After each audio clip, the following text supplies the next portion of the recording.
In October, we ventured off to the Canadian Rockies for a week of enjoying the beauty that they offer and enjoying the company of old friends. After flying into Calgary, we picked up a large van and headed off for our first destination, Lake Louise. The Chateau Lake Louise has one of the world's greatest mountain views. Lake Louise sits in a hanging valley above the Bow Valley, one of several that are scooped out of the Bow Range by the huge glaciers that flowed down from the Great Divide in past ice ages. Waking up the next morning to a fresh snowfall, several of us decided to take a walk to the end of the lake to enjoy the beautiful scenery. Lake Louise is world famous for its turquoise lake, the Victoria Glacier, soaring mountain backdrops, palatial hotel, and incredible hiking and skiing.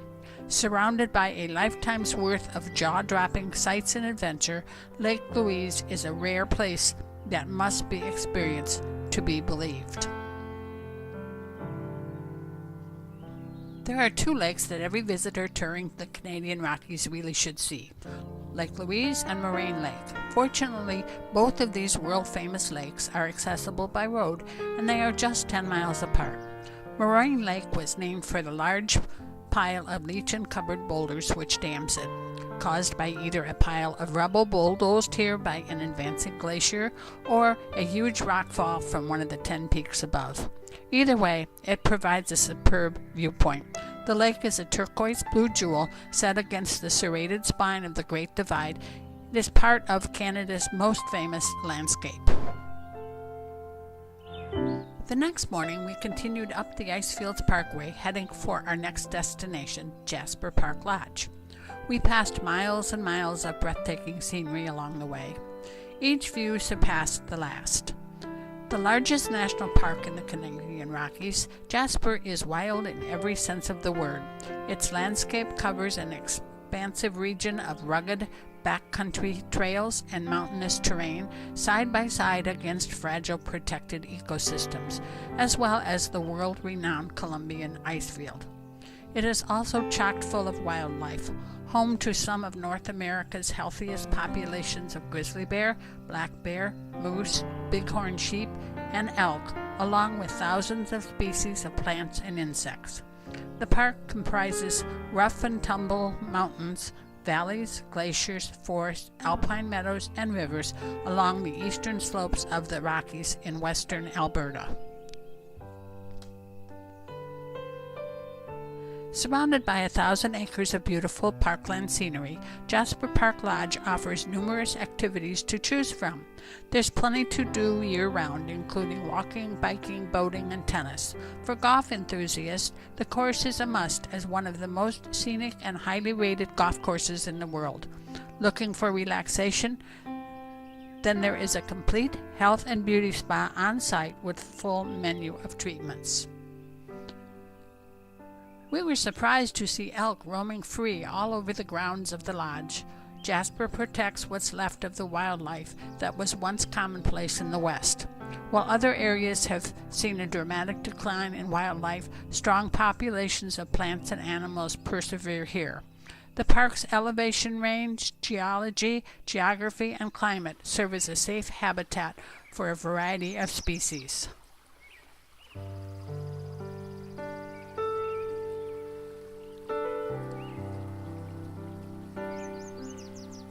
Upon leaving the dining room after dinner one evening, there was much excitement outside. We discovered a very large black bear way up in a tree, much like the one in this photo. We watched from a safe distance as park rangers laid out their plan to get it safely down. A pickup truck was brought in with a large round green metal container behind it. They then proceeded to dart the bear and wait. The bear began to get groggy and slowly climbed down the tree. He finally fell the last several feet, and after some time, he was loaded into the green container. The ranger said that it would be taken several miles into the backcountry and released safely. Next morning, we decided to drive into Jasper to have a look around. We were surprised to find a herd of elk just wandering around the park. As long as you don't get too close, they don't seem to be bothered by human presence. You can observe them and take photographs, but it is best to remain at a safe distance. Their behavior can be unpredictable, and they will attack you if they feel threatened. The elk prefer the town of Jasper itself, intent on eating the greenery in the local yards and escaping the predators they would face anywhere else in the park. On our way to Malign Canyon for our afternoon adventure, we came across several bighorn sheep. Bighorn sheep live in social groups, but rams and ewes usually only meet to mate. Rams live in bachelor groups. There were several rams lying on the hillside watching. The male can be recognized by his massive brown horns. The horns curl back over the ear, down and up past the cheeks. By the time the ram reaches 7 or 8 years of age, he can have a set of horns with a full curl. Ewes live in herds with younger lambs. Males leave their mothers in groups around 2 to 4 years of age, while the females stay with the herd for life.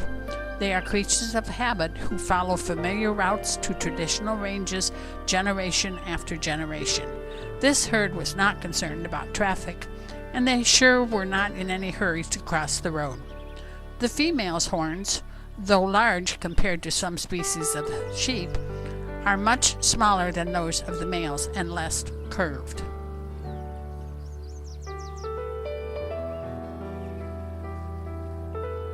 Not far from the bighorn sheep, we spotted a lowly coyote watching all the activities while the sheep were crossing the road. We hoped that he would not decide to go after one while we were there. We continued down the road to Malign Canyon. Malign Canyon is the deepest canyon in Jasper National Park. Hikers of all abilities can explore this incredible natural landmark by crossing 6 bridges built across various points in the canyon. Marvel at the deep canyon, the waterfall, and the power of the churning, swirling river that created it. The second bridge is the highest point of the canyon, standing more than 165 feet above the water. Venturing further will take you to the third bridge, which is the best location to see a spectacular waterfall and makes for a perfect photo opportunity. We continued all the way to the 6th bridge, where Clyde had our vehicle waiting so we wouldn't have to climb back out of the canyon.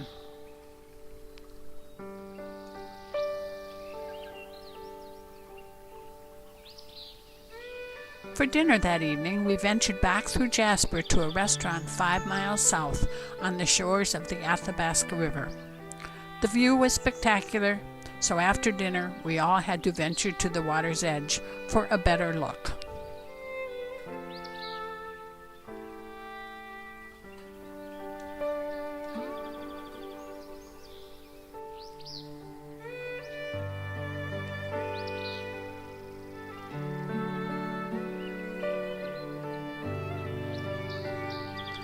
Driving back south on the Icefields Parkway the next morning, we soaked up the views as we headed for Athabasca Falls.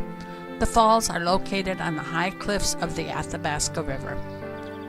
Athabasca Falls is not as well known for its height, they are only about 70 feet high, as they are for producing the extremely powerful water currents as they pass through its narrow gorge.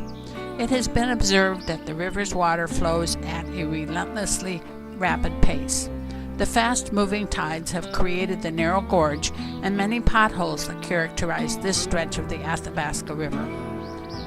There are numerous trails that lead to the waterfall, making it an easily accessible tourist spot. Feel the power of nature at Athabasca Falls, a ferocious combination of sound and water with a picturesque mountain for its backdrop. A series of interpretive signs explain their significance to the local ecosystem.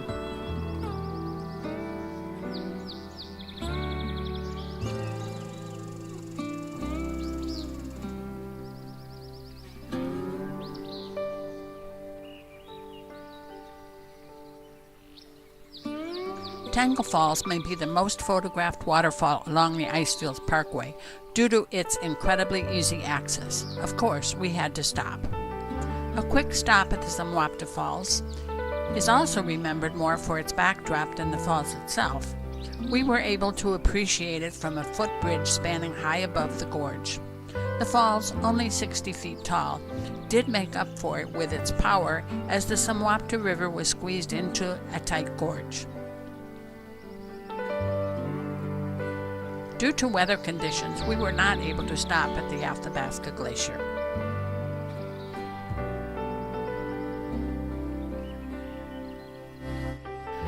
Arriving into Banff, the Banff Springs Hotel loomed over the town from its mountainside location. It was to be our hotel for the night. Banff is a resort town located within the Banff National Park. The peaks of Mount Rundle and Mount Cascade dominate its skyline. On Banff Avenue, the main thoroughfare, boutiques and restaurants mix with chateau-style hotels and souvenir shops. A quick stop at the Bow Falls to view the low, wide cascading waterfall, and then a drive past the hotel's golf course where we saw several elk relaxing on the fairway, a little bit of a hazard for golfers, I would think. We spent some time wandering down the main street, visiting some of the shops along the way, but also admiring the scenic surroundings around us. We had dinner at one of the local eateries, and the good Catholic among us checked out a local church. We then rode the Banff gondola high above the Banff to take a look at the fantastic views of the 6 different mountain ranges and nearby rivers. It gave us one last view of Banff to add to our lasting memories of a wonderful week enjoying beautiful scenery with great old friends.